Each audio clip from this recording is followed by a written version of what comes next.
Life जो है ये नॉर्मल लाइफ नहीं है। एक जवान लड़का का जीवन बहुत ही क्या है, भयानक बन गया है। ये पूरा गांव में आतंक मचाकर बैठा हुआ है। सब गांव के लोग इस व्यक्ति से डरते हैं, इस जवान व्यक्ति से घबराते हैं। कोई भी लोग इसको पसंद भी नहीं करता है। कोई भी इसको अपना साथी नहीं बनाता है, अपना घर में नहीं बुलाता है। ये जो जवान लड़का, इसको सब लोग क्या करता है, अवॉइड करता है। इसके परिवार ने इसको छोड़ दिया। इसके गांव लोगों ने बहुत कोशिश किया, इसका फैमिली लोगों ने इसको सुधारने के लिए, इसको बचाने के लिए बहुत कोशिश किया, लेकिन हर बार नाकामयाब हुआ। बहुत पूजा पाठ किया, बहुत वेद को दिखाया, बहुत जादू टोना किया, लेकिन फिर भी यह लड़का ठीक नहीं हुआ। इसको लोगों ने जंजीरों से, संखलों से बांध कर रखा, क्योंकि यह लड़का जो है वाइल्ड हो जाता था, जानवर की तरह व्यवहार करता था, पागल सा हो जाता था। इसको काबू करने के लिए लोग, इसके परिवार के लोग, गांव के लोग इसको जंजीरों से बांध कर रखते थे, संखलों से इसको बांध कर रखते थे, लेकिन बाइबल बताती है फिर भी वो उस जंजीर को तोड़ देता था। फिर भी ये जवान लड़का उस संखलों को, मजबूत मजबूत लोहा का संखलों और जंजीरों को भी वो जैसा कि कागज का कोई रस्सी हो तोड़ देता था। काबू नहीं कर सकता था इसको। लोगों ने इसको छोड़ दिया और ये लोगों का बीच में रहना नहीं चाहता था, क्योंकि उसको गुस्सा हो जाता था, उसको गुस्सा आता था। लोगों का सामने उसका आंख जो है बहुत भयानक होता था। लोग उसको डरते थे देखकर। बच्चे लोग को माँ लोग बोलते थे उसका सामने मत जाना, वो पागल है। गांव का लोग, गांव का माँ लोग बच्चों लोग को बोलते थे वो पागल है, उसका नजदीक नहीं जाना। इसका जवानी लाइफ, पढ़ाई, सब कुछ डिस्ट्रॉय हो गया,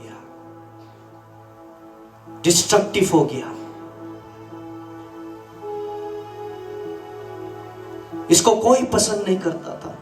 सब लोग इसको धीरे धीरे अवॉइड करने लगे और वो लोगों का बीच में नहीं बैठता था। जिंदा लोगों के बीच में वो नहीं रह सकता था। वो जंगलों में भागता था, पहाड़ों में जाता था। और बाइबल जब हमने पढ़ा, बाइबल में हमने देखा वो कब्रिस्तान में जाता था। और उस समय का कब्रिस्तान आप लोग को पता है कैसा है। हम लोग थोड़ा समय पहले से हम लोग वचन को सुनते आ रहे हैं। हम लोग यीशु को कब्र में रखा। उस समय का जो था वो मिट्टी में नहीं दफनाते थे। समझ रहे आप लोग? आज हम लोग क्या है, कोई मर जाते हैं तो उसको क्या करते हैं, खुदाई करके जमीन के अंदर, मिट्टी के अंदर दफनाते हैं। लेकिन उस समय में कब्र कैसा होता था, गुफा जैसा, ठीक है, गुफा जैसा होता था। तो ये व्यक्ति, ये जवान लड़का किस किस का कब्र में जाके बैठता था, जहां में हड्डी है, जहां में कीड़ा है, जहां में गंदगी है, जहां में बदबू है, जहां में लोग जाने से डरते हैं, वहां में ये लड़का जाके बैठता था। और बाइबल बताती है ये खुद को भी घायल करता था, ये खुद को मारता था, खुद को चोट पहुंचाता था। पता नहीं रिलीफ पाने के लिए या क्या वजह के लिए ये करता था, लेकिन ये अपने आप को घायल करता था। और कभी कभी वो ऐसा चिल्लाता था, कभी कभी वो करहाता था, शायद उसको इससे निकलने का इच्छा था। ये जवान व्यक्ति रोता था कभी कभी। इस जवान व्यक्ति का कोई होप नहीं था, होपलेस, हेल्पलेस, कोई हेल्प नहीं था, कोई फ्यूचर नहीं था, कोई मदद करने वाला नहीं था। और दिन सुबह ऐसा ही बीत रहा था।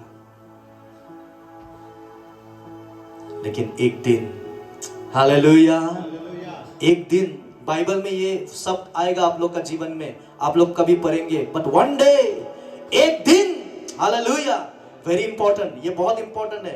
एक दिन, ये जो शब्द है वन डे, एक दिन, सलसाओ, प्रभु यीशु आया, हालेलुया। वन डे, एक दिन प्रभु यीशु आया, हालेलुया। इससे पहले का जो कहानी है, आई लव दैट ऑल्सो, मेरे पास उसका टीचिंग भी है, मैंने बहुत बड़ा प्रोग्राम में भी उसको सिखा चुका हूं, एंड आई लव इट, मुझे बहुत पसंद है, हालेलुया। यीशु क्या कहता है, शाम के समय में, दिन भर प्रीचिंग करने के बाद शाम के समय में यीशु अपने चेलों को कहता है, आओ हम पार चले, hallelujah, let's go to the other side, आओ हम पार चले। इट्स एन इमरजेंसी, आमीन।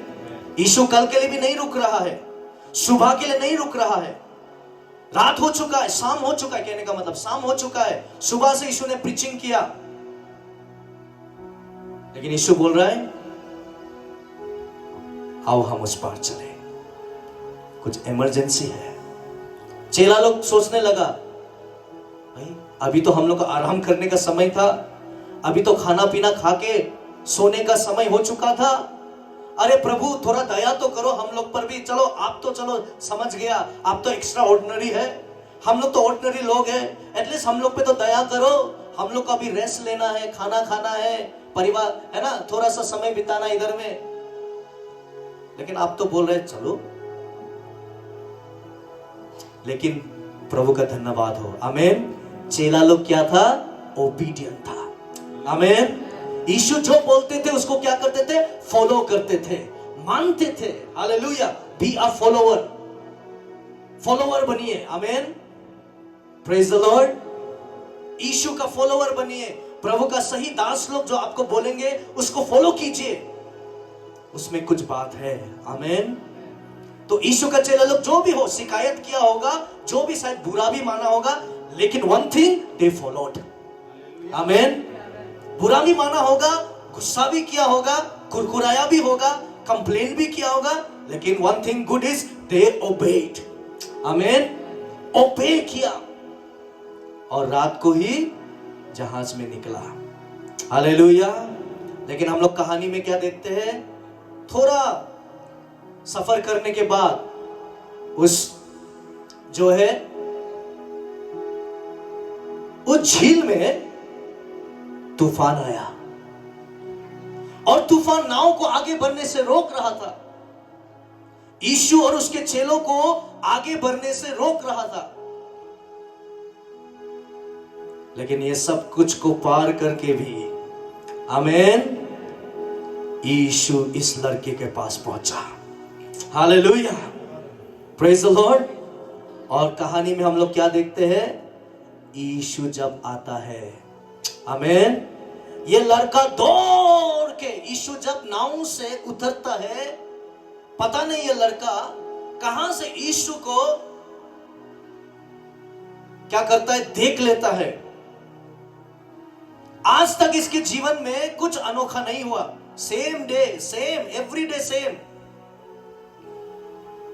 मिट्टी खाना, पत्थर खाना, खुद को चोट पहुंचाना, लहूलुहान करना, चिल्लाना, कराना, घास फूस खाना, नो हेल्प, सबने इसको छोड़ दिया, सबने इसको क्या कर दिया, नकार दिया। लेकिन कहां से इसने यीशु को उतरते हुए देखा, आमीन। और यीशु भी इसी व्यक्ति के लिए आया। आमीन। यीशु कहता अपना चेलों से, कल नहीं, परसों नहीं, आज ही। Tonight I have to travel. Tonight I have to move. क्यों? इस व्यक्ति के लिए। आमीन। क्योंकि इसको बचाने वाला और कोई नहीं था। सारे गांव में कोई नहीं था, सारे देश में कोई नहीं था, सारे पृथ्वी में कोई नहीं था, लेकिन स्वर्ग से यीशु आया। हालेलुया। इस व्यक्ति के लिए। आमीन। इस व्यक्ति का कंडीशन बहुत ही भयानक था, लेकिन देखिए यीशु के साथ जब मिला तो क्या हुआ। यीशु को वो देखते हुए वो आया, आकर यीशु के पैरों में वो गिरा और हाथ जोड़कर प्रणाम किया। कुछ कुछ ट्रांसलेशन में कहते हैं वर्शिप किया, आराधना किया। देखिए ये लड़का जो है ये अपना आपे में नहीं है, ये लड़का अपना कंसाइंस में नहीं है, होश में नहीं है, क्योंकि ये लड़का क्या है? पोजेस्ड है। This young man is possessed. धीरे धीरे जैसे हम देखेंगे, यहां में हम लोग को देखने मिलता है, जब वो नाव पर से उतरा तो तुरंत एक मनुष्य जिसमें अशुद्ध आत्मा थी कब्र से निकलकर उसे मिला। Hallelujah, praise the Lord.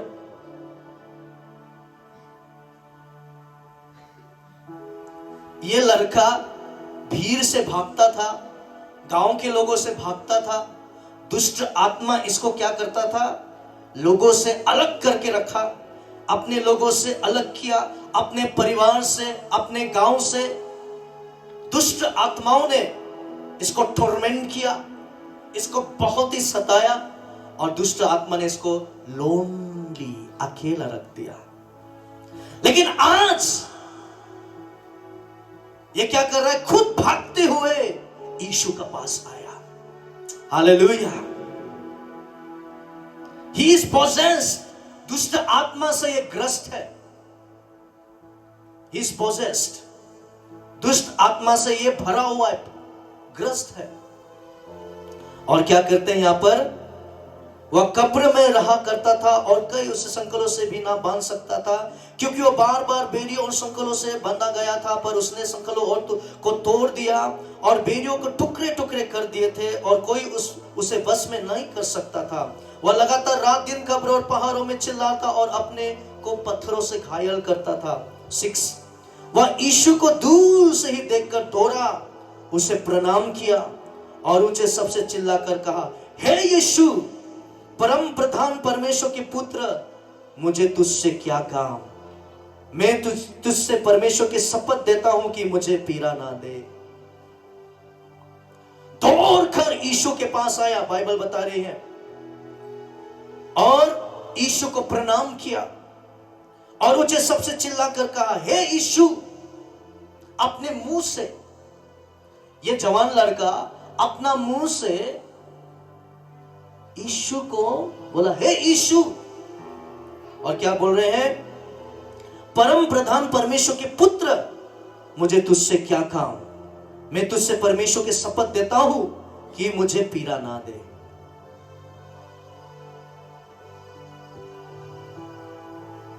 ये अपने आपे में नहीं है अभी भी। ये जो जवान व्यक्ति, इसके अंदर में क्या है? दुष्ट आत्माएं है ना? और ये दुष्ट आत्मा देखिए यीशु को पहचान जाता है। हालेलुया। दुष्ट आत्मा लोग यीशु को अंगीकार भी करता है।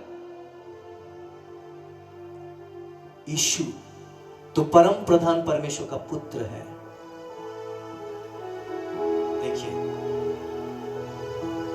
विश्वासी होना कोई बड़ा बात नहीं है, चर्च आना कोई बड़ा बात नहीं है, बाइबल रीडिंग करना कोई बड़ा बात नहीं है, स्तुति आराधना करना कोई बड़ा बात नहीं है।